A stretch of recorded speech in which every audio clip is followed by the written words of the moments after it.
जो गाना गलत नहीं आ रहा कि हटा बता रुपया तू अरे उठा के पानी दोनों माइकल कि छोड़ा राजा गाजा अब समारो मर जावा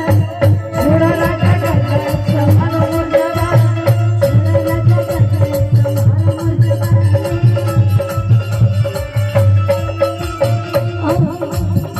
कि कब लेने भाई अपन खाना खानी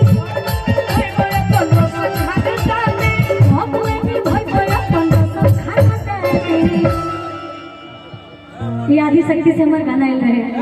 कि छोड़ा राजा गाजा अब समारो मर जावा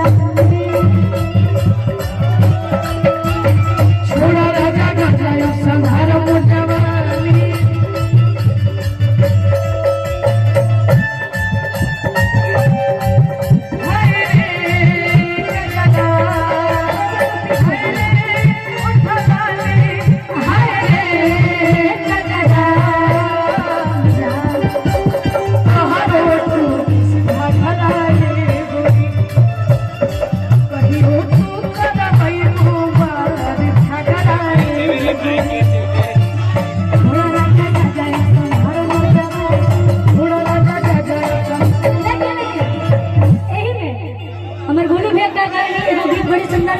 बड़े सुंदर लगला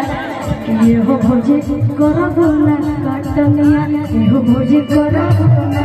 कटनिया बोला ना सुखनिया बोला ना सुखनिया खइबो का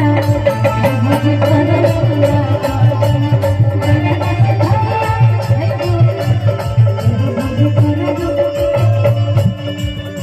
कि कवनी सवतिया मरले बपतिया कवनी सवतिया मरले बपतिया अपने तो जलिया के गइला तू सुना सुना से जलिया लिया भइला तूला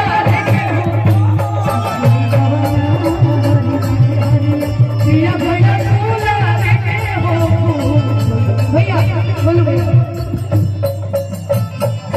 लेकिन हम कहता आजकल के जो लड़की लोग होखे ले जा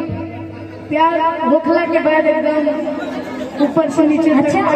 जी आपसे एक बात पूछेंगे एक मंच पे हमारे यहाँ से पूछी कि आपकी गर्लफ्रेंड है कि आप बोले नहीं है तब आपको इतना प्यार मोहब्बत के बारे में पता कैसे ये बताइए